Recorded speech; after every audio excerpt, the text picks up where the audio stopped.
نحمده ونصلي على رسوله الكريم أما بعد باب العمل والحرص یہ باب ہے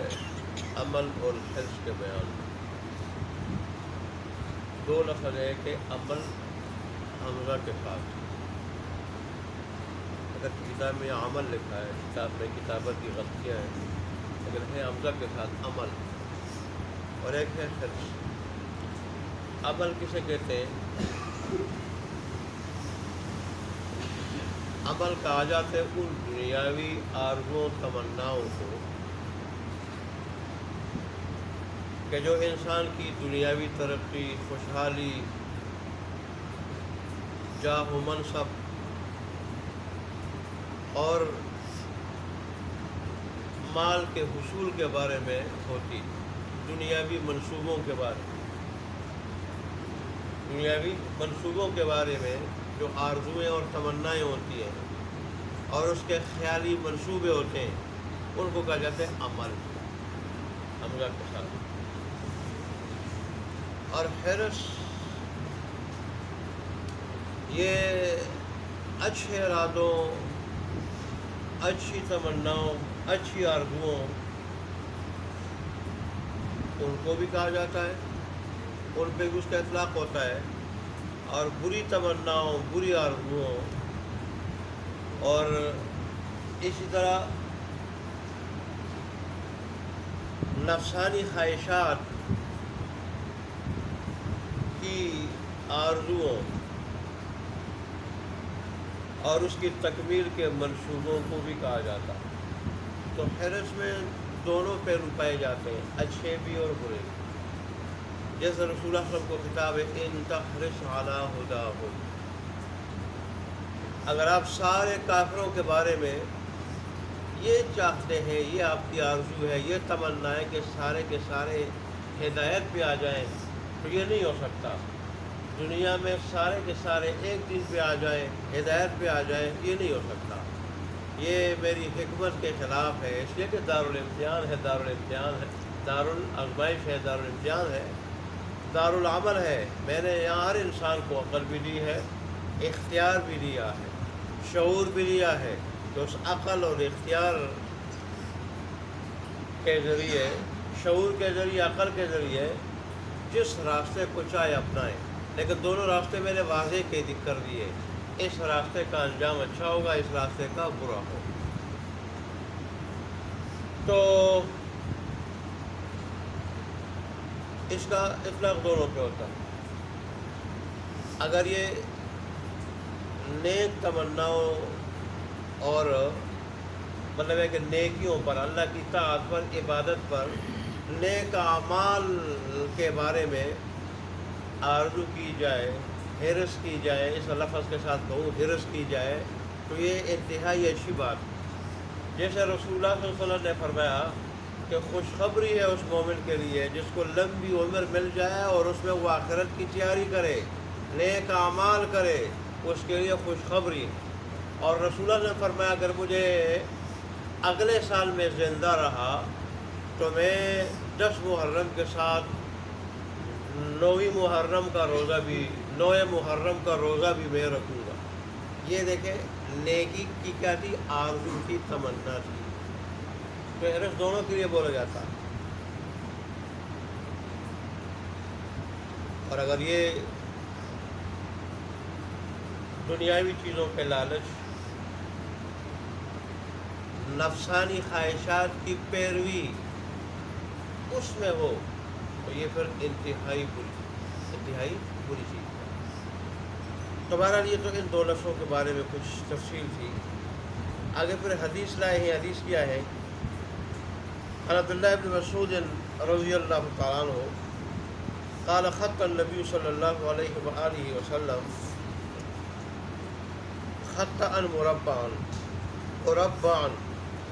وخط خطأ في الوسط خارجا منه وخط خططا صغارا إلى هذا الذي في الوسط من جانب الذي هو في الوسط فقال هذا الإنسان وهذا أجله محيط به وهذا الذي هو خارج عمله وهذه الخطة الصغار الأعراض فإن أخطأوا هذا نهسوا هذا وإن أخطأه هذا نهسوا هذا رواہ البخاری۔ کہ رسول اللہ صلی اللہ علیہ وسلم نے ایک مرتبہ چاروں طرف سے خط کھینچا، گویا چاروں طرف سے خط کھینچ کر ایک مربع شکل بنائی، مربع جیسے چاروں طرف سے دیوار ہو، اور بیچ میں رسول اللہ صلی اللہ علیہ وسلم نے ایک خط کھینچا، وہ خط اس مربع شکل سے باہر نکلا ہوا تھا، باہر۔ اور پھر یہ اندر کا جو خط رسول اللہ نے کھینچا تھا، اس کے ساتھ رسول اللہ صلی اللہ علیہ وسلم نے دونوں جانبوں سے چھوٹی چھوٹی لکیریں بنائیں۔ تو پھر فرمایا کہ یہ چاروں طرف جو خطوط ہے، اس کے اندر جو خط ہے یہ حضرت انسان ہے، یہ حضرت انسان ہے، اور یہ چاروں طرف سے خطوط ہے یہ موت ہے، موت نے اس کو ہر طرف سے گھیرا ہوا ہے، اور یہ خط جو باہر نکلا ہے یہ اس کی آرزوئیں اور تمنائیں ہیں، آرزوئیں اور تمنائیں ہیں۔ اس کی آرزوئیں اور تمنائیں جو ہے یہ موت سے بھی باہر تک ہوتی ہے، موت سے، موت کا جو زمانہ ہے، موت کا جو وقت ہے، اس سے بھی وہ لمبی چڑنگی اس کی آرزوئیں اور تمنائیں ہوتی ہیں، اور یہ سمجھتا ہے کہ میری آرزوئیں اور تمنائیں ساری کی ساری پوری ہوں گی، حالانکہ ساری کی ساری آرزوئیں اور تمنائیں دنیا میں پوری نہیں ہو سکتی۔ یہ آخرت میں اللہ نصیب کرے جنت الفردوس، وہاں جا کے جنت میں یہ آرزوئیں اور تمنائیں پوری ہوگی، تو یہ اس کی تکمیل میں رہتا ہے۔ اور فرمایا کہ یہ جو ارد گرد ہے یہ اس کی کیا ہے، یہ موت ہے جس نے چاروں طرف سے اس کو گھیرا ہے، اور فرمایا یہ جو بیچ کے لکیر جو باہر کی طرف نکلا ہوا تھا، باہر تک نکلا ہوا ہے، یہ مربع شکل کے اندر اندر جو ہے، اندر اندر یہ انسان ہے، اور اس مربع شکل کے اندر لکیر کے ارد گرد جو چھوٹی چھوٹی لکیریں ہیں یہ وہ آفات اور حوادث ہے، حادثات ہے جو حضرت انسان کو بھوک، پیاس اور بیماریوں اور دیگر حوادث کی شکل میں اس کو پہنچتی ہے، اور پھر جو ہے وہ یہ حوادثات انسان کے پیچھے یہ لگی رہتی ہے۔ ان حوادثات نے، اعراض نے انسان کو گھیرا ہوتا ہے، ایک سے اگر بچ جائے تو دوسرا حادثہ اس کو گھیر لیتا ہے، دوسرے سے بچ جائے تو تیسرا حادثہ اس کو گھیر لیتا ہے، اور آخر ایک وقت ایسا آ جاتا ہے کہ حضرت انسان کو یہ جو حوادث ہے یہ ہلاک کر دیتے ہیں، ہلاک کر دیتے ہیں، موت سے دو چار کر دیتے ہیں، لیکن وہ جب تک مرا نہیں ہوتا وہ یہ سمجھ رہا ہوتا ہے کہ میری آرزوئیں اور تمنائیں ساری کی ساری کیا ہوگی، پوری ہوگی، اور ان کی تکمیل کے خیالی منصوبے دل میں لے کے وہ یہ سمجھ رہا ہوتا ہے کہ میرے ان منصوبوں کی اور آرزوؤں کی اور تمناؤں کی تکمیل ہوگی، حالانکہ تکمیل سے پہلے موت تیار بیٹھی ہوتی ہے، تکمیل سے پہلے جو ہے موت آ جاتی ہے۔ لہذا رسول اللہ صلی اللہ علیہ وسلم کا مقصد یہ تھا کہ حضرت انسان کو ان خیالی منصوبوں کے بجائے موت کی تمنا تیاری کرنی چاہیے، موت کی، اور موت کے بعد آنے والے حالات کی تیاری کرنی چاہیے۔ دنیا میں انسان آیا بھی موت کی تیاری کے لیے ہے، موت کے بعد آنے والے حالات کی تیاری کے لیے ہے، اللہ کی رضا حاصل کرنے کے لیے ہے، اور اللہ کی رضا کیسے ملے؟ اللہ نے جو دین بھیجا اس کے مطابق زندگی گزارے، اس کے مطابق زندگی گزارے، فرائض ادا کرے، فرائض واجبات، سنت موقدہ، مستحبات ادا کرے، اور جن چیزوں سے اللہ نے منع کیا ہے ان سے رک جائے، ان ساری کی ساری چیزوں سے اپنے آپ کو روک دے، اس قانون دین اسلام کا مکمل پابند ہو جائے، جو اس طرح بن جائے گا گویا کہ وہ کیا کر رہا ہے، وہ آرزوؤں کی تکمیل، جھوٹی آرزوؤں اور خیالی منصوبوں کی تکمیل کے بجائے اللہ تبارک و تعالیٰ نے جس موت کی تیاری کے لیے اس کو بھیجا ہے وہ اس موت کی تیاری کر رہا ہے، اور یہی بندہ کیا ہے، سمجھدار ہے، یہی بندہ دانا ہے، جیسے اللہ نے فرمایا القیس من دان نفسا وعمل لما بعد الموت، سمجھدار وہ ہے، عقل مند وہ ہے جو اپنے آپ کو پہچانے، میں دنیا میں کیوں آیا ہوں اور کس مقصد کے لیے آیا ہوں، اس مقصد کو اپنا کر موت کے بعد آنے والے حالات کے لیے کیا کرے، تیاری کر لے، اس کے لیے تیار ہو جائے۔ تو اصل سمجھدار وہ ہے دنیا داروں نے اور دنیا کے لوگوں نے جو سمجھ لیا ہے کہ دانشمندی نہیں یا عقلمندی نہیں کہ زیادہ سے زیادہ مال جمع کر لو، یہاں تک کہ بیٹوں کے لیے، پوتوں کے لیے، پڑپوتوں کے لیے، نسلوں کے لیے مال جمع کرو، اور زیادہ سے زیادہ پلازے بناؤ، زیادہ سے زیادہ مکانات بنا دو، کرایوں پر دے دو، اور اپنی نسلوں تک کے لیے کام کر جاؤ۔ یہ دنیاوی زندگی کا مقصد نہیں۔ اس کا انجام جو آپ نے کل سن لیا تھا، اللہ پوچھے گا جو میں نے کچھ دیا تھا آگے بھی بھیجا تھا یا نہیں؟ یہ کہے گا نہیں، میں نے خوب پڑھایا تھا، اور اب میں جب آ رہا تھا جو پہلے جو تھا اس کے بنسبت کئی گنا زیادہ تھا۔ اللہ کہے گا 3 مرتبہ پوچھے گا ادھر بھی کوئی بھیجا تھا یا نہیں؟ مال تو میں نے اس بھی دیا تھا، وہ جدھر بھی بھیج دو، بھیجا تھا یا نہیں؟ بھیجا تو اس نے بھیجا ہوگا نہیں، تو پھر اللہ کہے گا اس کو جہنم میں پھینک۔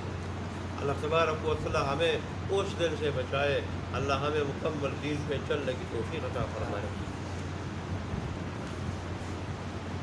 الحمدللہ رب العالمین والعاقبۃ للمتقین والصلاۃ والسلام علی رسولہ محمد وعلی آلہ وصحبہ اجمعین۔